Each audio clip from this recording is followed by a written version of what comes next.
Assalamualaikum warahmatullahi wabarakatuh. Alhamdulillahi rabbil alamin, wassalatu wassalamu ala asrafil anbiya'i wal mursalin wa ala alihi wa sahbihi ajma'in. Amma ba'du. Para pemirsa Binbas TV yang dirahmati Allah Subhanahu wa taala, alhamdulillah, bersyukur kita kepada Allah yang telah memberikan kita begitu banyak kenikmatan sehingga kita dapat berkumpul untuk mengikuti kajian rutin yang insya Allah akan disampaikan oleh Ustadz Syafi'i rahimallahu ta'ala. Dan insya Allah ini adalah kajian rutin yang akan disampaikan oleh Ustadz Syafi'i pada pukul 10 pagi setiap hari Senin.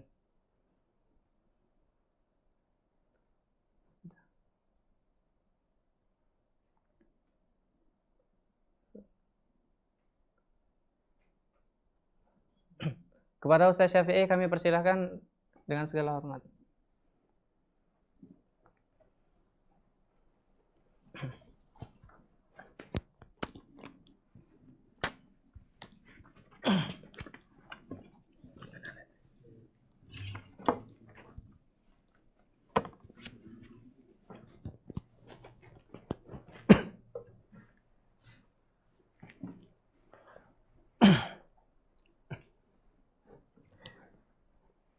Assalamualaikum warahmatullahi wabarakatuh. Alhamdulillahi rabbil alamin wa bihi nasta'inu ala umurid dunya waddin. Wa usalli wa usallimu ala habibina Muhammadin asyrafil anbiya'i wal mursalin wa ala alihi wa sahbihi ajma'in, amma ba'd. Alhamdulillah, Allah masih saja memberikan kita nikmat-nikmatnya pada hari ini sehingga kita bisa memulai pembelajaran tentang Al-Qawaidul Fiqhiyah menggunakan kitab Al-Jawahir Al-Adaniyah Syarh Durrah Al-Qudamiyah yang dikarang oleh guru kita Syekh Dr. Labib Najib Abdullah Ghalib hafizallahu ta'ala, di mana pada pertemuan ini insyaallah akan kita langsungkan setiap hari Senin dan kita mulai pada hari ini. Dan pada materi ini, sebelum kita masuk terlalu dalam membahas apa isi dari buku ini, kita akan memulai dari muqaddimah, tepatnya di halaman 4. Insyaallah akan kita baca muqaddimah, setelah itu akan kita baca matan dan penjelasannya. Bismillahirrahmanirrahim. Alhamdulillahi rabbil alamin, wassalatu wassalamu ala sayyidil mursalin wa ala alihi wa sahbihi ajma'in, amma ba'd. Fa inna ilma al-qawa'id al-fiqhiyyah min ajallil ulumi wa a'laha manzilatan.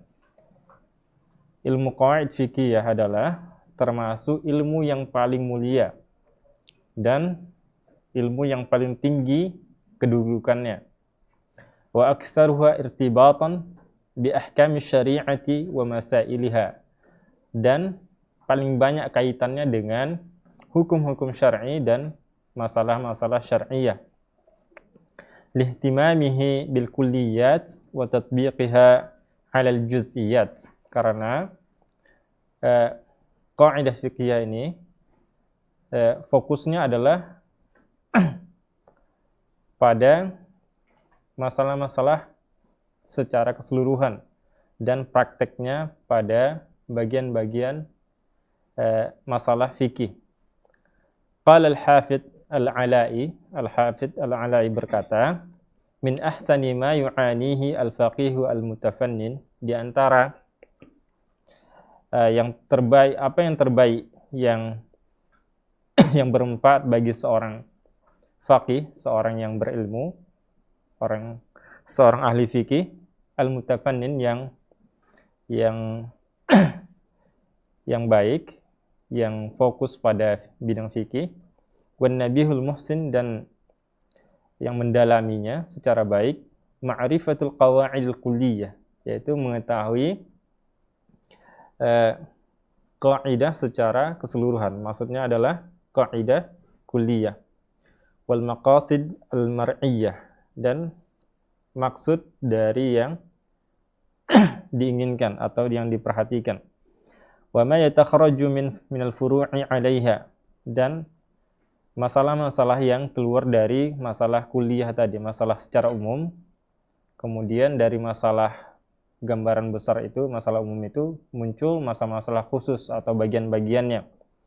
Wa yarji'u minasyawaridil mufarraqah ilaiha. Kemudian kembali kepada kaidah tersebut, masalah-masalah yang terpisah-pisah akhirnya dijadikan satu. Walaqad bahastu an risalatin muwajizatin. Syekh Labib mengatakan sebagai pensyarah buku ini, beliau menyatakan apa alasan beliau kenapa harus dikarang buku ini. Beliau sudah meneliti dan menelaah risalah-risalah, buku-buku yang wajiz, yang ringkas, tunasibut tullab al-mubtadi'in, yang sesuai, yang cocok untuk para penuntut ilmu yang pemula, fi dirasati hadzal fan, pada pembelajaran kaidah fikih ini. Tajma'ul qawaidil muhimmah al-masyhurah, yang hanya mencakup kaidah yang paling penting. Yang paling penting maksudnya kaidah kubra yang sering muncul di kalangan masyarakat. Wa ta'tani bi dzikril furu'i 'ala al-madhhab asy-Syafi'i. Apalagi khusus fokus pada masalah-masalah furu' pada madhab Syafi'i. Falam ajid, Syekh Labib mengatakan dia tidak menemukannya. Setelah beliau teliti, dia tidak menemukannya kecuali dua mandumah, kecuali dua matan. Dua mandumatain, illa mandumatain, kecuali ada dua mandumah beliau dapatkan. Mandumah yang pertama al-faraid al-bahiyyah fi nadmil qawaid al-fiqhiyah lil 'allamah Abi Bakar bin Abil Qasim al-Ahdal. Matan ini, mandumah ini ditulis oleh Al-'Alamah Abi Bakar bin Abil Qasim al-Ahdal. Nadhama fiha al-qawaid al-fiqhiyah. Beliau menyusun mandumah ini, menyusun kaidah fiqhiyah dalam mandumahnya, allati dzakaraha al-Hafidz as-Suyuti, yang disebutkan oleh Al-Hafidz as-Suyuti fi kitabih syahir al-Ashbah wan Nadhair. Jadi Abi Bakar bin Abil Qasim al-Ahdal ini, dia membuat satu susunan matan tentang kaidah fiqhiyah.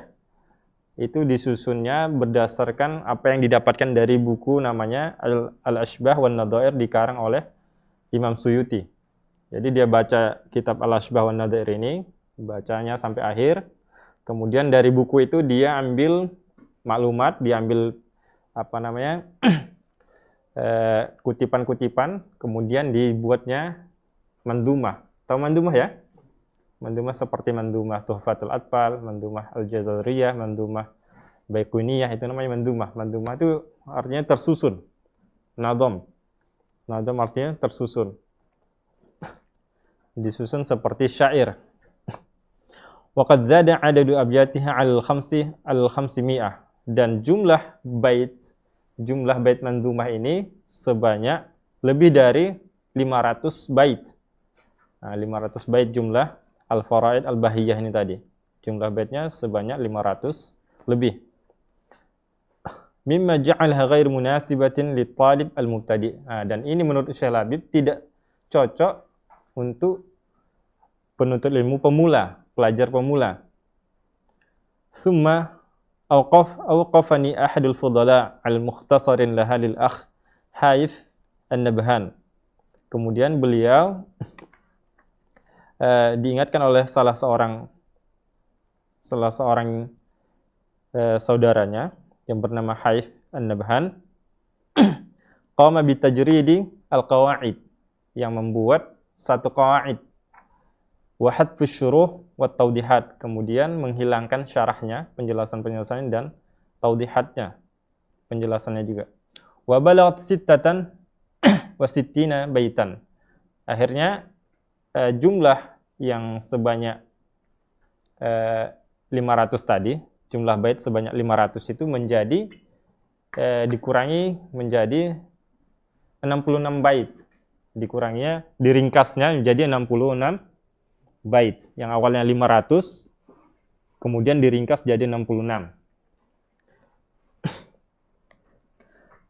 Tadammat 55 qa'idah. Dan 66 bait ini mengandung sebanyak 55 qa'idah di dalamnya. Illa anna ar-raghbah la zalat qa'imah fil husuli ala ma huwa akthar ijazan. Tapi Syekh Labib melihat bahwa 66 ini masih terlalu banyak. 66 ini masih terlalu banyak. Syekh Labib pengennya bait atau manzumah yang lebih ringkas lagi dari 66 bait. Ini menurut dia terlalu banyak. Kemudian selain manzumah Al-Farid Al-Bahiyah tadi, beliau juga menemukan namanya manzumah Kifayatul Tullab li Abil Fadl bin Abdul Syakur As-Sanuri At-Tubani. Ini dikarang oleh Abul Fadl Ibn Abdul Syakur As-Sanuri At-Tubani. Tubani adalah daerah di Jawa Timur, tahu ya, Tuban. Nah, jadi salah seorang ulama Tuban itu membuat satu manzumah tentang qaidah fikih yang termasuk ringkas juga. Nadhama fiha al-qawaid allati dzakara al-Hafidz As-Suyuti fil Ashbah wan Nadhair. Beliau ini juga mengambil maklumatnya, mengambil kata-katanya dari kitab Al-Ashbah wan Nadhair dikarang oleh Imam Suyuti tadi. Referensinya sama dengan yang pertama. Lakin abyatuha tuqaribul mi'ah wa khamsin. Nah, akan tetapi jumlah baitnya itu sebanyak 150. Nah, yang pertama tadi 500, kemudian diringkas oleh An-Nahban itu jadi 66, kemudian ini ulama Tuban tadi, Abul Fadl tadi, Ibnu Abi Syakur ini membuat satu kaidah, membuat satu manzumah, jumlah baitnya 150 dari buku As-Suyuti tadi, Al-Ashbah wan Nadhair. Wabittali lam tuwafiqu ma abhathu anhu. Namun Syekh Labib juga tidak puas dengan hal ini karena menurut dia 150 bait ini juga terlalu banyak bagi penuntut ilmu yang pemula seperti kita ini. Akhirnya apa? Walamma kana al-amru kadzalika talabtu min asy-Syaikh Dr. Ali bin Ismail Al-Qudaimi. Beliau Syekh Labib meminta kepada Syekh Dr. Ali bin Ismail Al-Qudaimi. Dr. Ali bin Ismail ini masih hidup sekarang di Indonesia, walaupun aslinya orang Yaman, sekarang dia tinggal di Tegal. Temannya Syekh Labib dia. An ya'mala manzumatan mukhtasarah, yang untuk membuat manzumah yang lebih ringkas daripada ini, yang lebih pendek jumlah baitnya, yang lebih sedikit. Tanzimu fi silkiha al-qawaid al-muhimmah, yang menyusun susunan qawaid yang paling penting saja gitu. Wa takunu qalilatul abyat, yang sedikit abyatnya, sahlatul hifzi, dan mudah dihafal. Fanadhamaha fi sa'atin ba'da tahdidi al-qawaid wa irsaliha lahu. Kemudian Syekh Dr. Ali bin Ismail tadi menyusunnya, membuat manzumah ini selama 1 jam saja. Jadi dia membuat syair itu cuma 1 jam. 1 jam setelah itu dikirimnya lagi ke Syekh Labib. Ini adalah latar belakang kenapa buku ini dikarang oleh Syekh Labib. Karena beliau tidak mendapatkan buku kaidah fikih yang sangat ringkas, yang cocok untuk pemula, apalagi kita orang ajam, orang bukan Arab, ya latar belakang kita bukan Arab, jadi kurang suka dengan manzumah dan kurang suka dengan pelajaran-pelajaran berat seperti ini. Karena ini termasuk berat pelajarannya, apalagi jumlah bait-bait kaidah fikih itu sebanyak ratusan gitu, 500, 150 gitu. Itu cukup banyak. Beliau paling tidak kita sebagai pemula biar lebih mudah lagi untuk sebelum belajar 66 bait tadi, kemudian 150, kemudian 500 bait, kita sebaiknya belajar yang lebih ringkas lagi, yang lebih mudah lagi, biar ada batu loncatannya seperti itu. Summa raghibtu fi kitabati syarhin mujazin yafukku ma'aniha. Kemudian Syekh Labib pengen menulis syarah penjelasan dari matan ini tadi, matan yang dibuat oleh Dr. Ali tadi, yang menjelaskan apa maksud dari matan itu dengan syarah yang ringkas. Inilah bukunya, jadinya seperti inilah bukunya. Kalian sudah punya kan? Ini adalah karangan Syekh Labib. Wa yadhkuru adillataha, kemudian menyebutkan dalil-dalilnya. Wa ba'dha tatbiqatiha, kemudian sebagian prakteknya. Kaidah ini prakteknya contohnya mana? Ada disebutkan setiap kaidah. Wa ma yustathna minha ahyanan, kemudian disebutkan juga pengecualian-pengecualian kaidah tersebut. Mutsbi'an ba'dal qawaid bisu'alin taqyimi yata'awwadu talib ala i'malil fikir. Kemudian diikuti sebagian kaidah dengan pertanyaan untuk menilai, untuk mengukur kemampuan seorang siswa agar dia terbiasa untuk menggerakkan pikiran atau atau berpikir, biar dia itu belajarnya tidak sekedar belajar, agar mampu apa sebenarnya tujuan belajar kaidah fikih ini. Kemudian misalnya diberikan contoh satu, misalnya al-umuru bimaqasidiha. Contohnya mandi, kalau antum mandi aja tanpa ada niat ibadah, misalnya antum lagi junub, antum mandi tapi tidak meniatkan mengangkat hadas, menghilangkan hadas, maka hadas antum tidak terangkat, tidak hilang, walaupun antum mandi sudah sempurna kalau niatnya tidak ada. Seperti itu. Begitu juga dengan puasa. Kalau antum misalnya puasa tanpa ada niat, ya antum tidak dianggap puasa walaupun antum tidak makan dan tidak minum, seperti itu. Tidak dapat pahala. Dan demikian juga dengan masalah-masalah yang lain.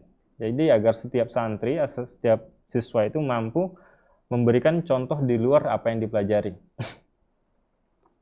Kemudian waqad qaddamtu lisyarhi bi muqaddimatin tatadammanu ta'rif al-qawaid al-fiqhiyyah wa lamhatin an tatawwuriha. Kemudian Syekh Labib juga mengatakan beliau memberikan muqaddimah pada penjelasan ini, pada buku ini, buku syarah penjelasan ini, tatadamman, yang mencakup pengertian dari qawaid fiqhiyah, apa yang dimaksud dengan qawaid fiqhiyah, wa lamhatin an tatawwuriha, dan sekilas tentang perkembangan ilmu qawaid fiqhiyah, wa bayanu ahammiyatiha, dan penjelasan tentang urgennya pelajaran ini. Wal farqu bainaha wa bainal qawaid al-usuliyah, dan juga beliau juga menyebutkan dalam buku ini tentang perbedaan antara qawaid fiqhiyah dengan qawaid usuliyah. Sudah belajar usul fikih ya? Sudah? Belum? Sedikit? Ya, enggak apa-apa.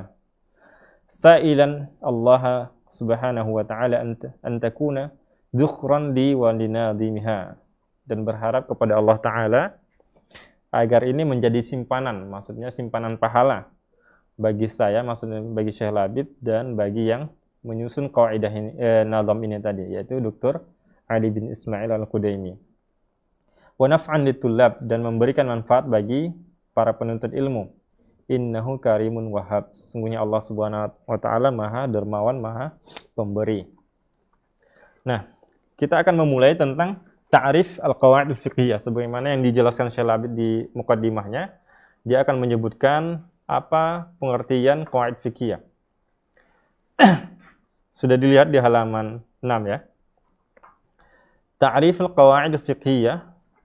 Lafz al-qawaid al-fiqhiyah murakkabun wasfi min kalimataini, walidha yatawaqqafu al-muradu bihi ala ma'rifati kalimah qawaid wa kalimah fiqh. Jadi kata al-qawaid al-fiqhiyah, al-qawaid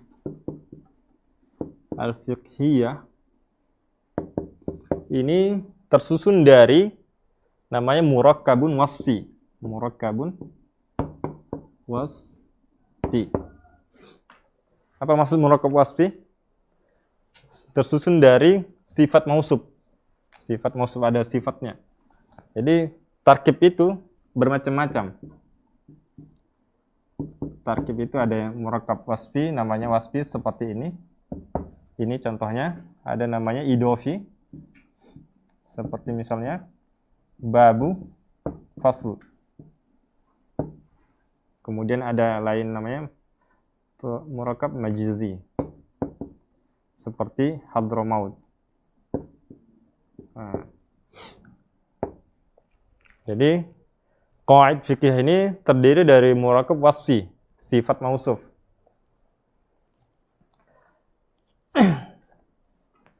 Ya tawaqquful murad bihi ala ma'rifati kalimah qawaid wa kalimah fikih, dan maknanya berdasarkan pengertian dari kata qawaid dan kata fikih. Perhatikan, fal qaidah lughatan, qaidah secara bahasa ya, artinya adalah al-asas. Asas artinya adalah pondasi. Pondasi. Qaidah artinya adalah asas. Wa tujma'u ala qawaid. Dan jamaknya, jamak qaidah adalah kalimat qawaid. Qala subhanahu wa ta'ala wa id yarfa'u Ibrahim wal qawa'ida minal baiti wa Ismail. Allah berfirman, ketika Ibrahim dan Ismail membuat qaidah, membuat qawaid. Qawaid maksudnya adalah asas, pondasi. Al-qawaid minal baiti. Pondasi dari rumah, maksudnya adalah Ka'bah ketika itu. Jadi yang membangun pertama sekali Ka'bah itu adalah Ibrahim dan Ismail. Jadi mereka yang membuat pondasinya. Jadi kata kaidah tadi berdasarkan dalilnya dalam Al-Quran bahwa mana kaidah itu adalah asas atau pondasi. Waqtalafal ulama'u fi ta'rifil qaidah istilahan. Dan para ulama berbeda pendapat dalam hal pengertian kaidah secara istilah. Kalau secara bahasa semuanya sepakat bahwa maksudnya adalah asas atau pondasi. Tapi kalau secara istilah kaidah itu mereka para ulama berbeda pendapat. Faqila hiyal amrul kulli. Ada yang mengatakan kaidah adalah al-amrul kulli, sesuatu yang mencakup semua, sesuatu yang mencakup semua. Al-muntabiqu ala jami'i juz'iyatihi. Al-muntabiq yang sesuai, yang yang mencakup semua bagian bawahnya, bagian cabang-cabangnya, seperti itu. Wa hadha ta'rif bina'an 'ala anna al-qa'idah fiqhiyah kulliyah. Ini definisi berdasarkan bahwa yang mengatakan kaidah fikih adalah kulliyah. Kaidah fikih adalah kulliyah. Kemudian ada yang mengatakan hukmun aglabi. Ada yang mengatakan hukmun aglabi, hukum yang mayoritas, bukan semua, tapi kebanyakan iya. Hukum yang mencakup kebanyakan masalah, bukan semua masalah. Ala akthar juz'iyatihi litu'raf ahkamuha minha. Yang mencakup kebanyakan bagiannya, maksudnya masalah-masalah cabangnya, masalah kecil, litu'raf ahkamuha minha, agar diketahui hukum-hukum masalah-masalah tadi. Seperti misalnya al-amru bi maqasidiha.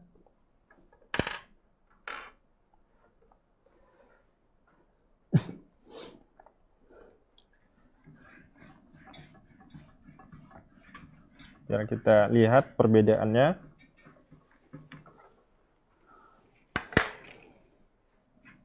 Al-amru, contoh dari kaidah fikih adalah bi maqasidiha.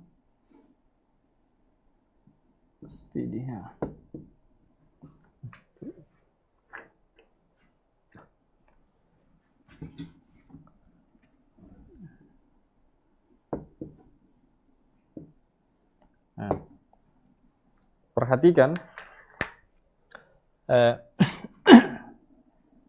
contoh masalah, misalnya di masalah membawa mushaf, hukum membawa mushaf, menyentuh mushaf, masul mushaf. Di dalam tas, misalnya mushafnya adalah di dalam tas. Kemudian kalau niat antum, misalnya ini tas, anggap ini tas. Ini tas. Di dalam tas ini ada mushaf. Dan antum tidak berwudu. Kita akan membahas khusus mazhab Syafi'i ya, biar nggak terlalu melebar kemana-mana. Kalau beda mazhab nanti beda lagi. Sudah belajar fikih ya, fikih dasar ya? Oke. Jadi mushaf kalau ditaruh di tas, di dalam tas, antum bawa dalam keadaan tidak berwudu atau berhadas kecil, antum belum berwudu, maka kalau niat antum membawa mushafnya, maka antum berdosa. Tapi kalau niatnya membawa tas dan membawa barang, misalnya ada buku di sini, misalnya buku Alkitab, niatnya membawa buku yang ada dalam tas, maka antum tidak masalah, tidak berdosa. Jadi apa yang membedakannya? Niat. Jadi kalau niatnya membawa mushaf, maka antum berdosa karena antum tidak bersuci, tidak berwudu. Kalau niatnya membawa buku, maka antum berdosa. Contoh lain misalnya masalah di bab nikah. Misalnya ada seorang seorang suami mengatakan kepada istrinya, irji'i ila ahlik. Ila ahliki. Apa artinya? Kembalilah kepada keluargamu. Nah, kita lihat apa niatnya. Kalau niatnya memang tolak, maka istrinya tolak satu atau diceraikannya. Tapi kalau niatnya cuman pengen nyuruh pulang aja sebentar, karena dia pengen istirahat, pengen tenang di rumah sendiri misalnya, maka tidak ditolaknya, tidak diceraikan. Apa membedakannya? Niat. Jadi ini masalah ini bab taharah ya. Nah, ini bab taharah, ini bab nikah. Dari beberapa bab, bahkan hampir semua bab pun kalau dilihat dari niatnya, semua kaidah ini akan bisa memasuki semua masalah, semua bab, semua masalah, seperti masalah kayak gini, masalah megang mushaf, masalah tolak atau masalah nikah. Jadi kaidah ini bisa mencakup semua masalah fikih. Makanya kalau dikatakan yang semua, menurut para ulama yang mengatakan kulli tadi, kulli kata kulli ya, kaidah kulliyah, kulliyah, maka itu adalah maksudnya amrun kulli atau amrun kulli. Kalau sebagian ulama mengatakan kaidah ini adalah amrun kulli, semua, mencakup semua masalah, baik bab nikah, bab taharah, bab salat, bab muamalah, semua masalah fikih dibahasnya di sini, bisa dimasuki oleh kaidah ini. Nah, sebagian ulama tadi mengatakan bahwa yang dimaksud dengan kaidah adalah apa? Hukmun aglabi. Hukmun aglabi. Apa arti aglabi? Global. Bukan semua. Kebanyakan, mayoritas. Contoh misalnya. Hukmu al-ma'i'at.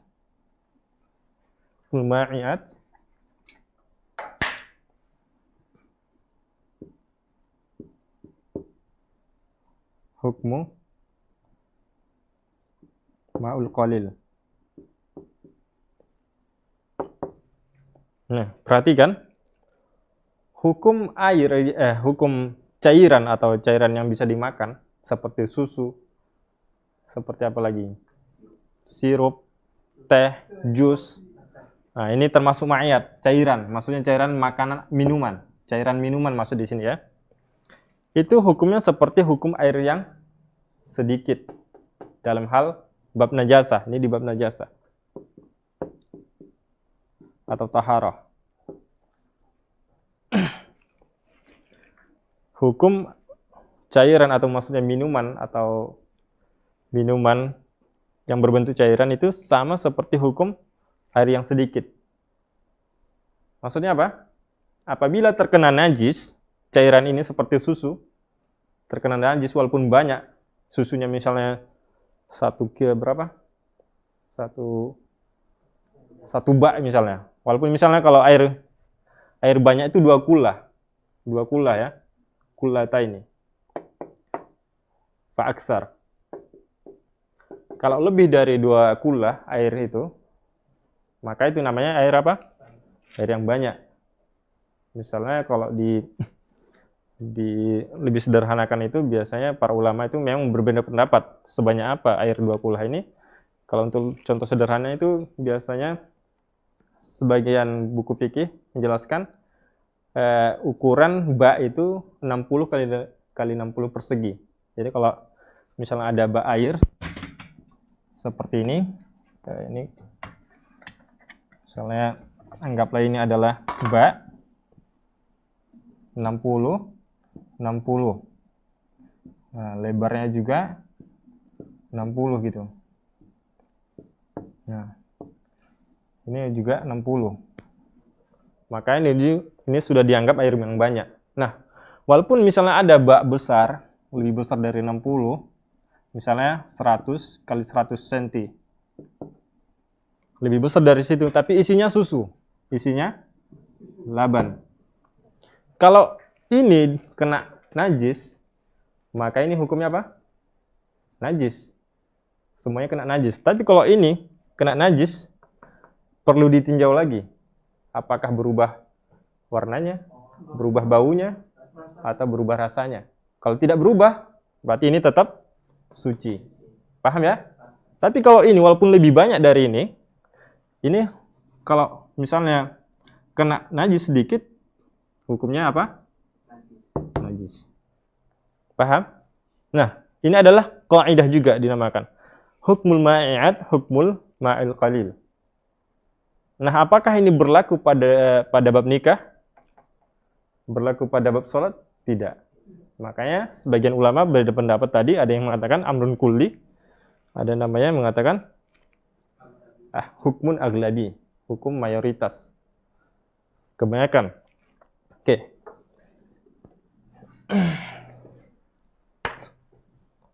Dan ini namanya adalah dhabit fiqhin sebenarnya. Nanti kita pelajari. Kemudian wa yadharu annahu la yatarattab ala hadzal khilaf faidah. Dan sebenarnya tidak ada manfaatnya untuk memperpanjang lebar dalam masalah khilaf ini. Apakah namanya amrun kulli atau hukmun aglabi? Tidak ada faidahnya untuk memperdalam, untuk memperdebatkannya. Faman nadhara ila ma yustathna min al-qa'idah hakaman tadi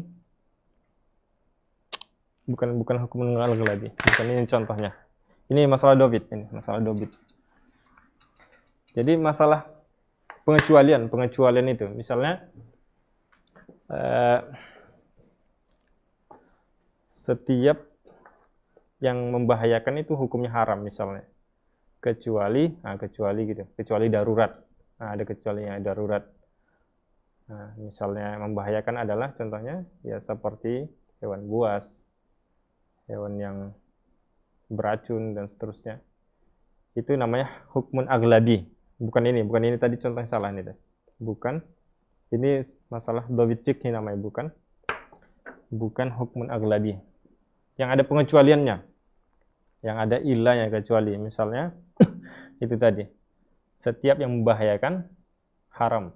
Seperti itu. Kecuali darurat misalnya, kecuali darurat. Kayak itu. Jadi tidak ada sebenarnya manfaat terlalu untuk diperdebatkan ya, untuk terlalu diperdebatkan Mas dalam hal ini. Kemudian waman nadhar ila ma tajma'ul qa'idah min furu'in wa masailin tata'arrafu min ahkamuha minha ra'a annaha kulliyah wa la yakhrujuha 'anil kulliyah kaunuha istisniyah minha ba'dul furu'. Jadi ada yang mengatakan tadi kalau hukum aglabi karena ada istisnaat tadi. Ada istisnaat. Istisnaat. Ada pengecualian-pengecualian. Setiap kaidah itu ada pengecualiannya. Misalnya al-aslu fil asya'i al-ibahah illa. Contoh ini. Al-aslu fil asya'i al-ibahah. Kecuali illa ma warada nahyuhu fi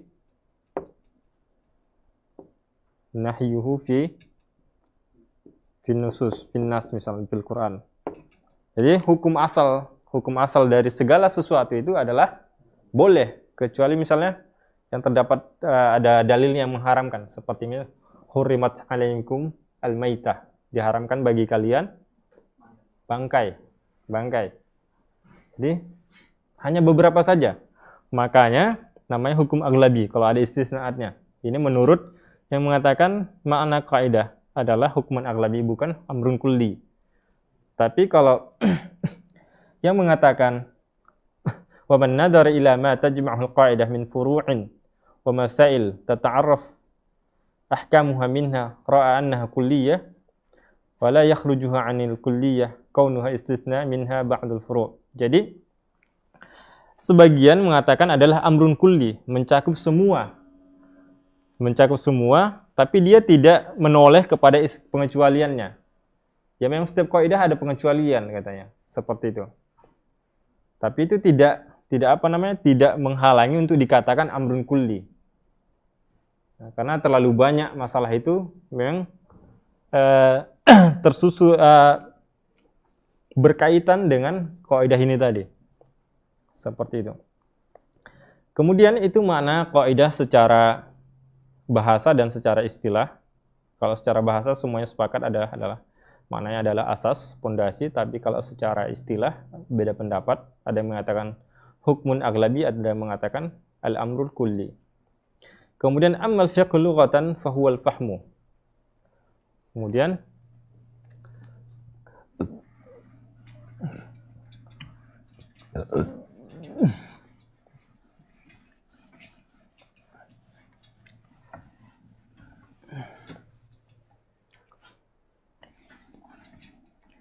fikih secara bahasa, karena kaidah fikih itu terdiri dua kata tadi, kaidah dan fikih.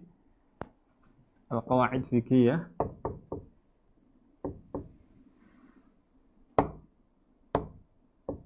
terdiri dari dua kata. Al-qawaid sudah tuntas kita bahas, alhamdulillah. Dan sekarang apa makna dari fikih? Secara bahasa maknanya adalah al-fahm. Secara istilah apa? Ma'rifatu al-ahkam al-syar'iyyah al-amaliyah al-muktasabah min adillatiha at-tafsiliyah. Ini definisi yang pertama. Ada dua definisi sebagaimana yang terdapat di buku Matan Syarah Al-Waraqat. Karena Syekh Labi juga itu mengatakan, kalau menurut Imam Juwaini namanya Ma'rifatul Ahkam Al-Ahkam Al-Syar'iyyah Allati Tariquha Al-Ijtihad.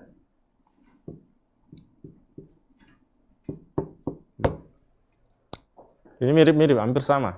Jadi fikih secara istilah adalah mengetahui hukum-hukum syar'i, artinya bukan hukum masalah akidah, seperti misalnya apa hukum orang yang menentang istiwa Allah di atas arasy, itu beda, bukan pembahasan fikih.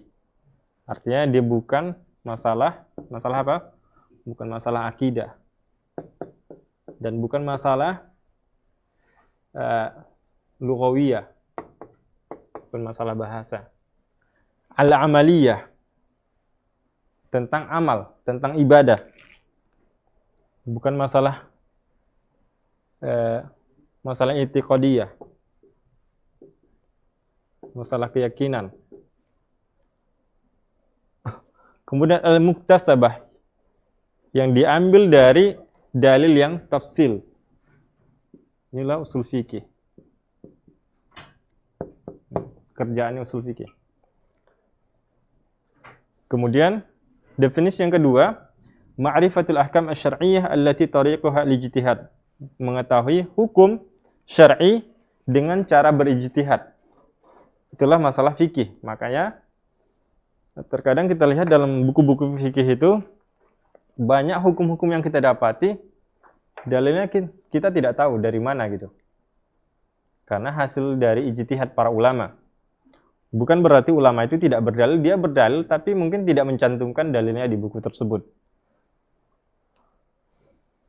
Jadi seorang faqih itu kalau dia sudah faqih, sudah mampu berijtihad, makanya namanya faqih. Faqih. Kalau dia mampu berijtihad namanya faqih.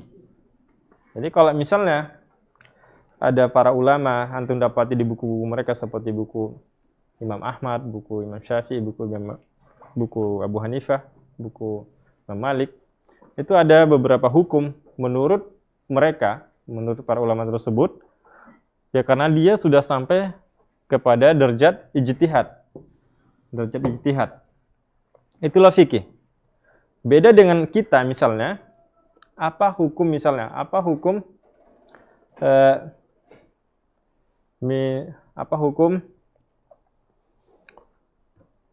baca Al-Quran bagi orang junub misalnya. Dan kita mendapat hukumnya itu di kitab-kitab fikih mereka, para ulama ini. Maka kita bukan seorang faqih, bukan seorang mujtahid. Paham?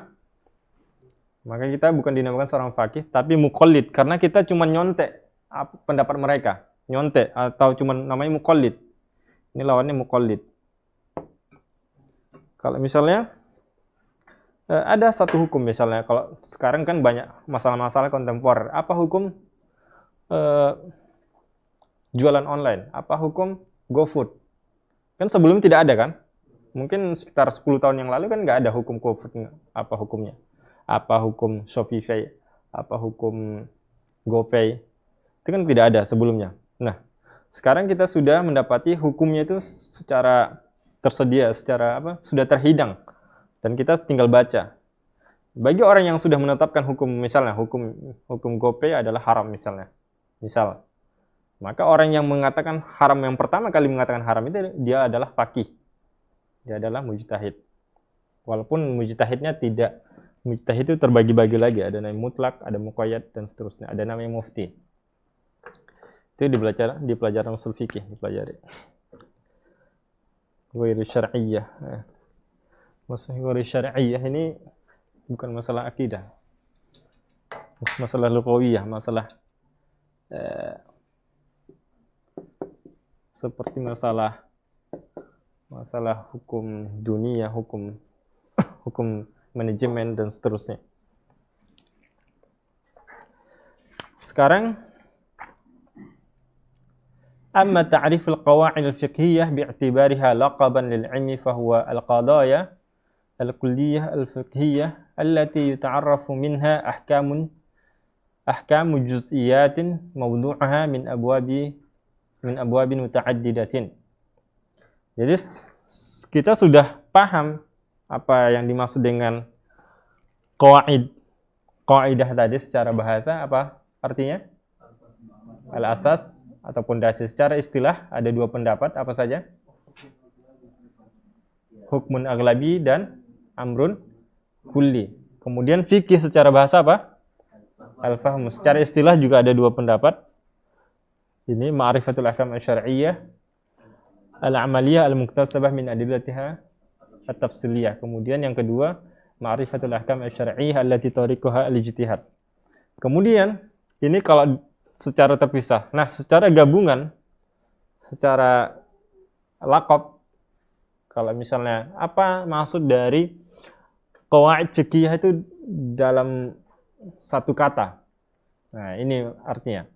Fahuwa al-qadaya al-kulliyah al-fiqhiyah allati yuta'arrafu minha ahkamu juz'iyatin mawdu'uha min abwabin muta'addidah. Qadaya kulliyah. Masalah yang kulliyah, masalah yang mencakup seluruh masalah fikih. Allati yuta'arraf, yang diketahui dari kaidah ini hukum-hukum masalah cabang, masalah kecil. Mawdu'ha min abwabin muta'addidah. Seperti tadi kita katakan dari beberapa bab. Kalau misalnya kaidah fikih ini tadi, kita hapus kembali.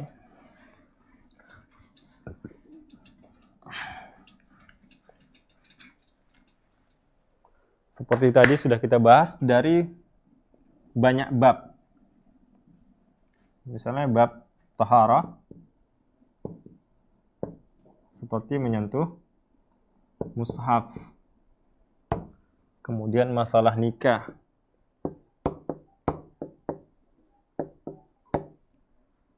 Tolak misalnya.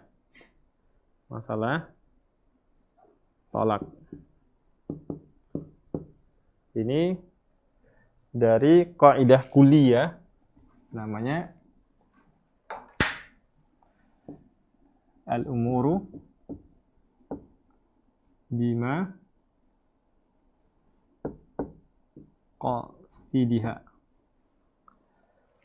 Segala al-umuru ini artinya adalah perkara-perkara itu tergantung dengan maksudnya, dengan niatnya. Seperti tadi, irji'i ila ahliki. Nah, ini bab nikah.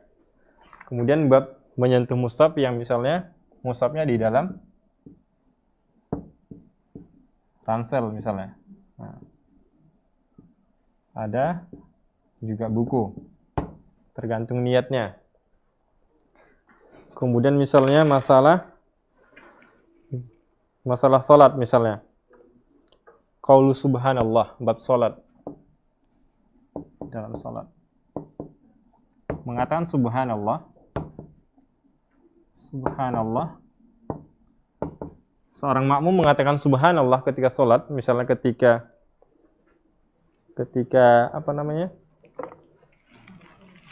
imamnya itu salah, misalnya seharusnya waktunya sujud, dia langsung berdiri, atau misalnya seharusnya tasyahud awal, dia langsung berdiri, atau misalnya seharusnya i'tidal, dia langsung ruku, seperti itu. Atau misalnya seharusnya ruku dulu dan i'tidal, tapi dia langsung sujud.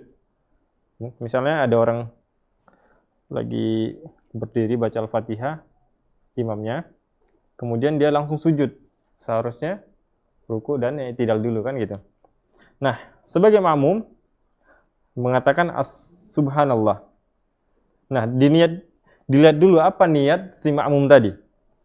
Kalau niatnya adalah berzikir, maka salat si makmum itu masih sah. Kalau niatnya berzikir sekaligus ngasih tahu imam bahwa dia salah, imamnya salah, maka salatnya tetap sah. Salat makmum tadi sah. Kalau misalnya niat si makmum tadi mengatakan subhanallah sekedar ngingatin imam, maka salat makmum batal. Demikian juga misalnya kalau dia tidak niat apa-apa, cuma mengatakan subhanallah. Mengatakan subhanallah, makmum tadi mengatakan subhanallah. Maka salat si makmum tidak sah. Ada tergantung niat ya. Ada 4 perkara jadinya. Kalau niatnya cuma berzikir aja mengatakan subhanallah, berzikir niatnya, maka salatnya sah. Kalau niatnya berzikir sama ngingatin, boleh ilam, namanya ilam, ngingatin atau mengasih tahu, maka tetap sah salat si makmum. Kemudian yang ketiga, kalau dia cuman i'lam aja, ngasih tahu, maka batalat salatuhu. Kemudian yang terakhir, kalau atlaqa, maksudnya dia tidak niat apa-apa, cuman bilang subhanallah aja. Dia tidak niat ngasih tahu dan dia juga tidak berniat berzikir. Maka salatnya batal.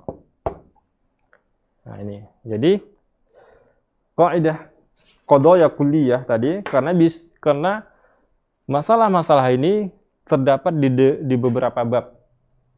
Dari bab nikah, bab salat dan bab taharah.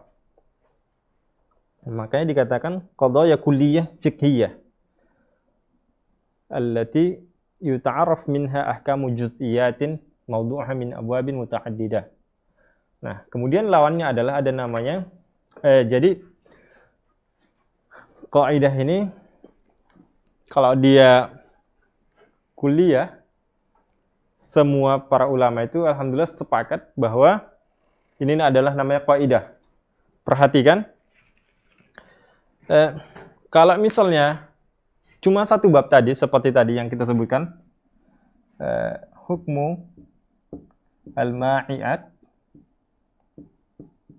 hukmu ma al-qalil. Nah, ini kan cuma masalah air aja, masalah najis saja. Hanya terdapat masalah najis saja. Ya kan? Masalah najis saja. Nah, dan tidak bisa dibawa misalnya ke bab nikah, ke bab sholat, dan seterusnya. Apalagi muamalat. Maka ini kalau misalnya cuma mencakup bab taharah saja, ini masuk bab taharah, bab najasah. Kalau cuma satu bab saja atau dua bab, maka namanya adalah al-dhabit al-fiqhi.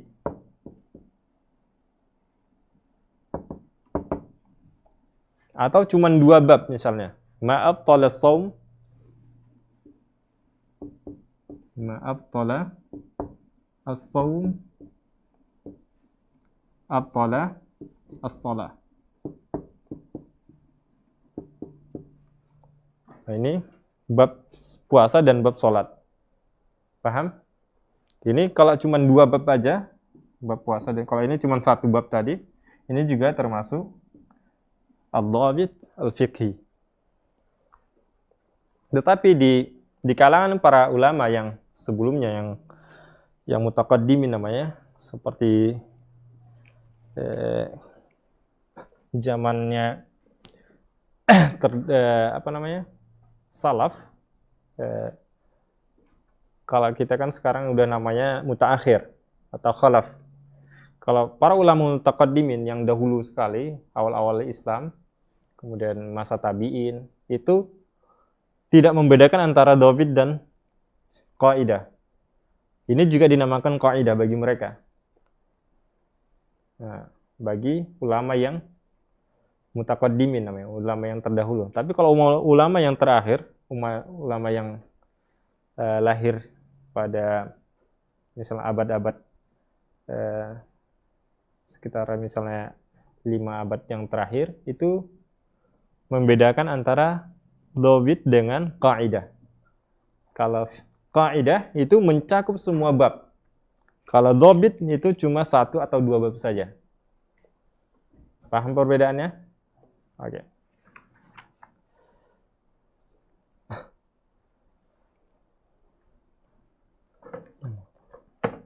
Oke, waktunya masih ada nggak nih? Mana masnya? Dan sekarang kita akan jelaskan sebenarnya tentang lamhah an-nash'atil ulumil qawa'il fiqhiyah wa tatawwuriha. Tentang perkembangan, bagaimana perkembangan munculnya ilmu qawa'id fiqhiyah ini. Berapa menit lagi?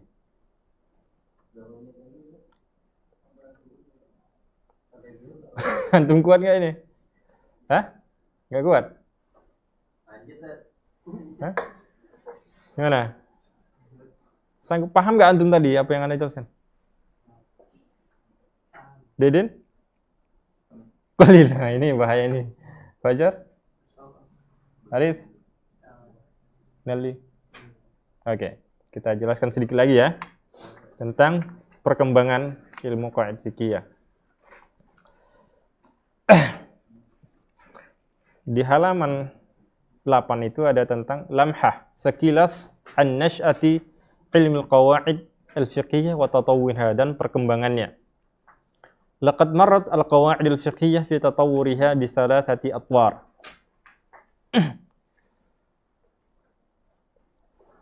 Ilmu qawaid fikih ini sudah melalui tahap, sudah melalui perkembangan, melalui tahap atau sebanyak 3 tahap. Atwar itu artinya marhalah atau tahap. Ada 3 tahap dia. Yang pertama, at-taurul awal, taurun nusyu'i wa takwin. Masa atau tahap muncul, masa kemunculan. Kemudian at-taurus tsani, yang kedua, tahap yang kedua adalah masa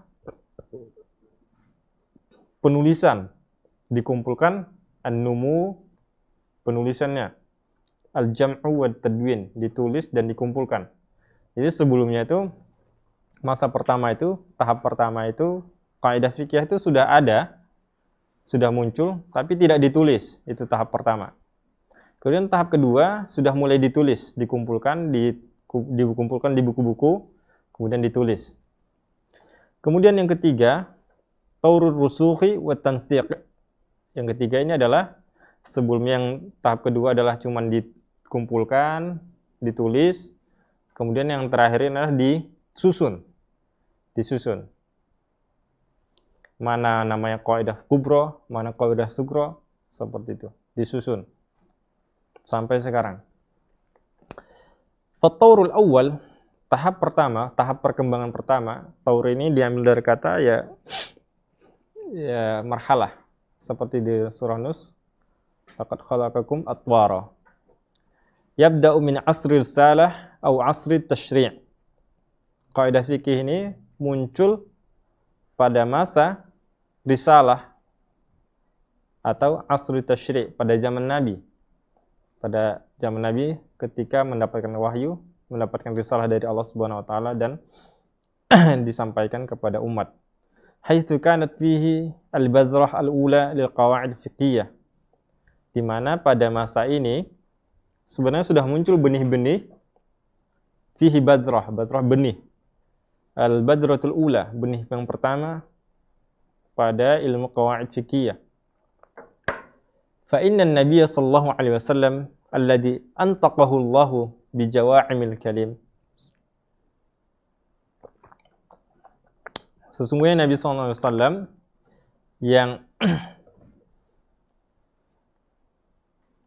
mengucapkan dengan jawami'ul kalim, dengan kalimat yang ringkas, padat. Itu jawami'ul kalim itu biasanya diartikan ringkas, padat, tepat.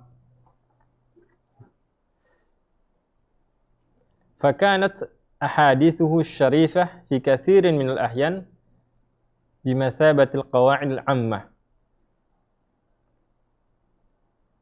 Hadis-hadis Nabi yang mulia cukup banyak fi katsirin minal ahyan, cukup banyak dalam setiap hal, bimasabatil qawaidil ammah, yaitu sesuai dengan kaidah yang umum. Allati tandariju tahtaha furu'un fiqhiyah katsirah, yang berkaitan dengan masalah-masalah fikih yang banyak. Seperti misalnya hadis Nabi SAW, al-kharaju bid-dhaman. Al-kharaju bid-dhaman ini adalah nas hadis. Nabi mengatakan al-kharaju bid-dhaman. Al-kharaj itu adalah artinya untung. Keuntungan itu sesuai dengan doman. Doman itu artinya adalah modal. Maksudnya bukan modal ya. Doman itu kalau misalnya rugi, maka antum yang menanggungnya gitu. Seperti itu. Atau modal lah, lebih enaknya memahami modal biar lebih mudah paham. Jadi kalau keuntungan berdasarkan modalnya berapa. Misalnya antum modalnya 1 juta, teman antum cuma 500.000, artinya antum lebih berhak mendapatkan utang lebih banyak. Itu maksudnya. Al-kharaju bid-dhaman. Kemudian al-bayyinatu 'alal mudda'i wal yaminu 'ala man ankar. Ini juga adalah kaidah fikih ya. Dalam masalah apa saja, setiap ada orang yang misalnya Arif, dia mengaku bahwa tas yang kecil yang di depan Rinaldi adalah punya Arif. Dibilang Arif itu punya aku. Kemudian Rinaldi mengatakan tidak, ini milikku. Artinya mereka kan ribut kan? Maka yang mengaku Arif sebagai yang mengaku pemilik tas itu harus punya bukti al-bayyinah. Kemudian yang dituntut wal yaminu 'ala man ankar, yang mengingkari bahwa tas itu adalah punya Arif, Rinaldi, maka dia harus bersumpah. Nah, seperti itu. Ini dalam masalah apa saja. Setiap misal antum muncul masalah perselisihan kayak gini, ada yang ngaku ini, misalnya ini ada yang ngaku rumahnya, kemudian di dalamnya ternyata ada orang, ya orang yang ngaku mengaku rumah itu adalah harus mempunyai bukti gitu. Kemudian orang yang tinggal di rumah itu harus bersumpah. Itu adalah kaidahnya. Wa ghairu dzalika min jawami'i kalamihi sallallahu alaihi wasallam. Dan sebenarnya ada yang lain. Seperti ad-darar la darara wala dirar. Jangan membahayakan, jangan berbuat bahaya dan jangan membahayakan orang. Itu adalah kaidah juga. Shara 'indal fuqaha'i qawaidu sabitah mustaqillah. Nah, nas-nas seperti ini, yang seperti al-kharaju bid-dhaman, al-bayyinah 'ala madda'i wal yaminu 'ala man ankaranis, sudah menjadi kaidah. Walaupun tidak dijelaskan terlalu panjang, itu sudah menjadi kaidah. Seperti misalnya ad-dararu la darar wala dirar, itu sudah kaidah. Tidak boleh berbuat bahaya dan tidak boleh membahayakan orang. Itu sudah menjadi kaidah. Seperti misalnya kita kondisi saat ini, kondisi pandemi, salatnya jarang-jarang gitu. Dalilnya apa itu tadi? Kaidah tadi. La darara wala dirara. Tidak boleh berbuat bahaya dan jangan membahayakan orang. Itu ada sekaligus dalil dan kaidahnya. Kemudian wa idza ta'ammalta ba'd al-athari al-manqulah 'anis sahabah radhiyallahu anhum, apabila engkau perhatikan sebagian athar, sebagian perkataan yang dinukil dari para sahabat radhiyallahu anhum, wajadta hada aidan, engkau akan mendapati ini juga. Faqaulu Abdullah bin Abbas radhiyallahu anhuma, kullu syai'in fil Qur'ani aw fahuwa mukhayyar wa kullu syai'in fa in lam tajidu fahuwa al-awwal fal awwal yu'addi qa'idatan fi babil kafarat wa at-takhyir fiha wal halu tamsiha fi 'asr tabi'in. Paham maksudnya? Sama seperti hadis Nabi tadi, la darara wa la dirar, itu adalah perkataan Nabi tapi sekaligus jadi kaidah. Paham? Kemudian demikian juga perkataan sahabat kayak Abdullah bin Abbas, apabila engkau mendapatkan kata au dalam Al-Qur'an, kemudian au lagi, maka ketahuilah itu bahwa maksudnya adalah memilih. Antum boleh memilih ini atau ini. Tapi kalau misalnya ada kata fa in lam tajidu, maka harus berurutan. Paham? Seperti misalnya au, contoh misalnya apa? Kafaratul yamin. Iya kan? Au faman kana minkum maridan au ala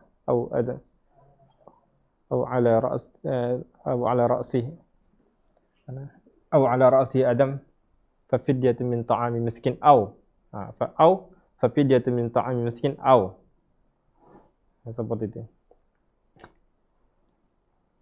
Seperti kafarah bagi orang yang bersumpah, kalau dia misalnya mengatakan wallahi aku tidak akan begini-begini, tapi dia ternyata melakukannya, dan dia harus memilih dari, kalau enggak memberi makan orang miskin, atau memberi pakaian orang miskin, atau dia berpuasa. Itu maksud Abdullah bin Abbas tadi. Atau kalau misalnya antum dapati dalam Al-Quran, fa in lam tajidu, seperti misalnya dzihar, kafaratu dzihar tahu? Surah Al-Mujadilah. Apa isinya? Apa? Fa in lam tajidu, yang pertama itqu raqabah. Fa in lam tajidu, fasyamu syahrain mutatabi'ain fa in lam tajidu, fa in lam tastati'u, fa itma'u sittina miskina. Jadi kalau ada kata fa in lam tajidu, maka harus berurutan. Jadi harus memerdekakan budak dulu yang pertama. Kalau benar-benar tidak ada budak yang dimerdekakan, baru boleh pindah ke puasa 2 bulan berurutan.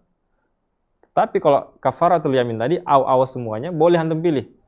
Ngasih makan orang miskin, atau memberi pakaian orang miskin, atau berpuasa. Paham? Okay.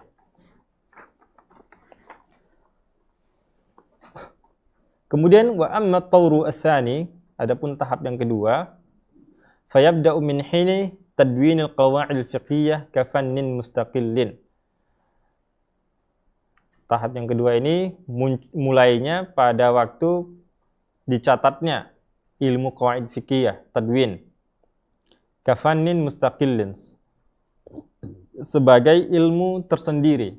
Jadi bukan ilmu bagian dari fikih lagi, bukan ilmu bagian ilmu syar'i. Bukan ketika ada orang belajar ilmu syar'i secara otomatis dia harus belajar qawaid fikih, tapi ilmu qawaid fikih itu ada bukunya tersendiri, ada seninya tersendiri. Wa qad ta'akhkhara dzalika ila al-qarn ar-rabi' wa ma ba'dahu, dan ini mulainya tahap yang kedua ini mulai sejak abad ke-4. Mulai abad ke-4 inilah namanya tahap kedua. Kenapa? Karena di abad ke-4 ini sudah mulai dicatat ilmu qawaid. Yang sebelumnya cuman bentuknya praktek-praktek saja. Bentuknya cuman ucapan-ucapan aja. Ketika misalnya ada orang di abad pertama, abad kedua, atau abad ketiga, ada orang yang pengen membahayakan, maka cukup dikatakan waktu itu misalnya la darara wa la dirara. Nah, tapi kalau udah ke abad ke-4 sudah mulai dicatat, dijadikan ilmu. Wa mimma yashhadu lahu tarikh anna fuqaha'ul madhhab al-Hanafi kanu asbaq min ghairihim fi hada. Berdasarkan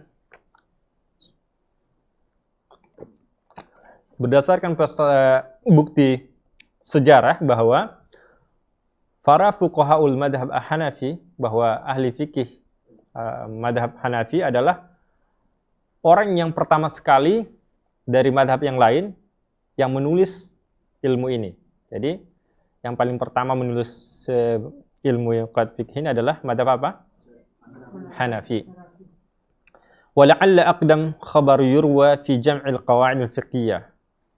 Dan mungkin mereka adalah orang yang terdahulu berdasarkan khabar atau riwayat yang diriwayatkan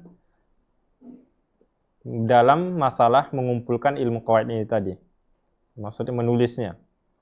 Annal Imam Abu Tahir Ad-Dabbas min fuqaha'il qarni ar-rabi', bahwa seorang imam, seorang ulama, seorang alim namanya Abu Tahir Ad-Dabbas, dia adalah termasuk ahli fikih pada abad yang keempat. Qad jama'a, dia sudah mengumpulkan ahamma qawaidi madhabil Imam Abi Hanifah rahimahullah. Dia sudah mengumpulkan kaidah-kaidah yang paling penting pada madhab Hanafiyah, pada madhab Imam Abi Hanifah rahimahullah. Fi sab'i asyrata qa'idatan kulliyah. Dia sudah kumpulin sebanyak berapa? 17 kaidah kulliyah. Ada 17 kaidah yang sudah ditulisnya, sudah dikumpulinnya. Wa kana Abu Tahir rahimahullah doriran. Abu Tahir ini dulunya adalah doriran. Yukarri kulla lailatin tilka qawaid bi masjidihi ba'da insirafin nas. Dan dia dulu tuh selalu mengulang-ulang 17 kaidah tadi. Mengulang-ulang setiap malam. Di masjid setelah orang pulang. Misalnya setelah salat Isya berjamaah, kemudian orang pulang, dia sendirian di masjid. diulanginya di murojaahnya setiap malam. Wa dzakaru anna Abu Sa'ad Al-Harawi Asy-Syafi'i rahala ila Abi Thahir, dan disebutkan, disebutkan dalam sejarah bahwa ada namanya Abu Sa'ad Al-Harawi Asy-Syafi'i, bermadzhab Syafi'i. Dia itu melakukan safar menemui Abi Thahir tadi.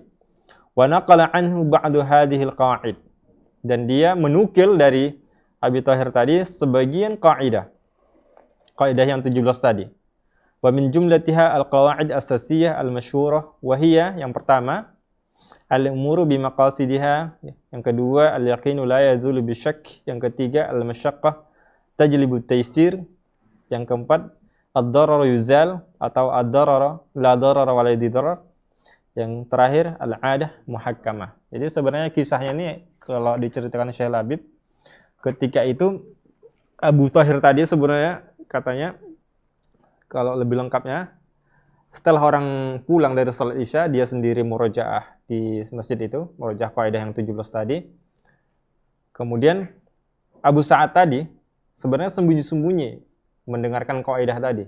Ketika dimurojaah oleh Abu Thahir, dia sembunyi di semacam karpet gitu. Sembunyi. Kan malam gelap ya, zaman dulu kan nggak ada listrik ya. Jadi sembunyi di bawah karpet gitu ya. Karpet digulung-gulung atau tikar digulung-gulung, dia sembunyi di situ. Walaupun malam tetap sembunyi dia. Nah, tapi ketika waktu itu dia sembunyi, dia bersin gitu. Bersin, akhirnya ketahuan. Nah, diriwayatkan yang begitulah kisahnya. Yang dihafalnya cuma 5 kaidah ini tadi. Dari 17 dia hafal cuma 5. Inilah kaidah kubra yang dihafalnya. Seperti itu. Kemudian summa tataba'at at-ta'alif fi hadzal fan. Kemudian muncullah karangan-karangan pada ilmu ini, fan ini. Ila yaumina hadza, sampai pada hari ini. Ilman bi anna al-qarn ats-tsamin al-hijri yu'addu al-'asr adz-dzahabi. Perlu diketahui bahwa abad ke-8 Hijriyah adalah termasuk bisa dibilang abad emas adz-dzahabi di tadwin qawaid al-fiqhiyah, pada masalah penulisan ilmu qawaid fiqhiyah ini. Wa tafawwaqat inayat Syafi'iyah fihi, dan mazhab Syafi'i itu terkenal dengan penulisan ilmu kaidah fikih pada masa ini, masa ke-8 Hijriyah, abad ke-8 Hijriyah. Ini adalah masa apa tadi? Yang kedua? Masa apa? Masa penulisan. Kemudian masa yang terakhir adalah at-tawru ats-tsalits, fa huwa tawrul istiqra' war rusukh, haitsu innal qawaid al-fiqhiyyah lam yastaqir amruha tamamal istiqrar. Jadi tahap ini adalah tahap penetapan, penguatan. Tahap istiqrar, penetapan, warusukh, penguatan. Haitsu innal qawaid al-fiqhiyah, di mana ilmu qawaid fikih ini lam yastaqir, karena belum masih acak-acakan, berantakan gitu. Cuman ditulis saja, cuman tidak tersusun rapi. Ditulis tapi tidak tersusun rapi. Lam yastaqir amruha tamamul istiqrar, tidak tersusun secara rapi, secara sempurna. Ila an wudi'at majallatul ahkam al-adaliyah, sampai ada satu majalah al-ahkam al-adaliyah namanya, itu dimunculkan atau diterbitkan ala aidi lajnah min fahul fuqaha fi awakhir al-qarn ats-tsalits, di tangan lajnah min fahul fuqaha,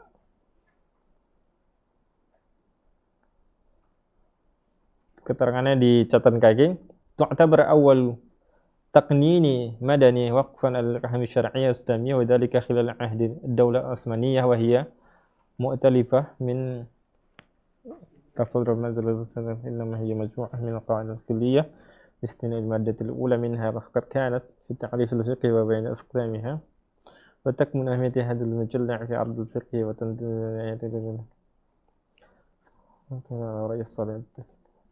Oke. Jadi ada sebuah tim majalah waktu itu dari kalangan para ahli fikih, para ulama, fi awakhir qarnis salis, pada abad ke-13 Hijriah. Akhir abad ke-13 Hijriah, liyu'mala biha fil mahakim, agar ditetapkan di mahkamah, allati ansha'at fi dalikal ahli, yang didirikan pada masa itu. Wa qad ahsana al-wadi'un fil majallah fi itqaniha wa ikhtiyariha, dan para penyusun majalah ini, penyusun para ulama yang menyusun dan merapikan susunan ilmu qawaid fikih ini, mereka terbitkan di majalah fintiqaiha wa ikhtiyariha wa tamma tansiquha tansiqan qanuniyan, kemudian mereka tetapkan sebagai undang-undang. Jadi kaidah ini sebagai undang-undang. Ra'ian, yang bagus, fi aujazil ibarat, dengan kata-kata yang paling bagus. Nah, jadi mereka pilih kata-kata yang paling bagus. Jadi seperti al-umuru bimaqasidiha, kemudian al-masyaqqah tajlibut tasyir, itu mereka pilih kata-katanya, tidak sembarangan gitu. Ini adalah terjadi pada masa ketiga atau tahap ketiga. Kemudian masih banyak ini masalah. Sebelum masuk kaidahnya, insyaallah akan kita lanjutkan kembali ya pada pertemuan berikutnya. Sudah 1,5 jam ya. Nah, khawatirnya kalian nanti nggak kuat. Panas otak. Oke, insyaallah pada pertemuan depan insyaallah kita lanjutkan kembali tentang perbedaan antara kaidah fikih dengan kaidah usuliyah, wadhabit fikih. Oke. Kita akhiri sampai di sini pertemuan kita, dan insyaallah kita lanjutkan kembali pada pertemuan berikutnya di pekan depan. Subhanakallah bihamdika asyhadu an la ilaha illa anta astaghfiruka wa atubu ilaika. Assalamualaikum warahmatullahi wabarakatuh.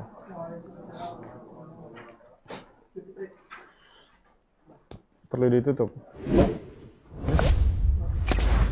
Mana?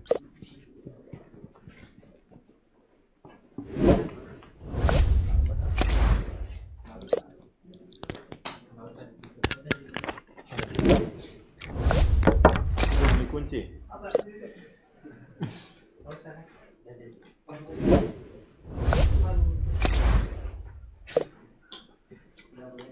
Absen ini gimana? Rinaldi.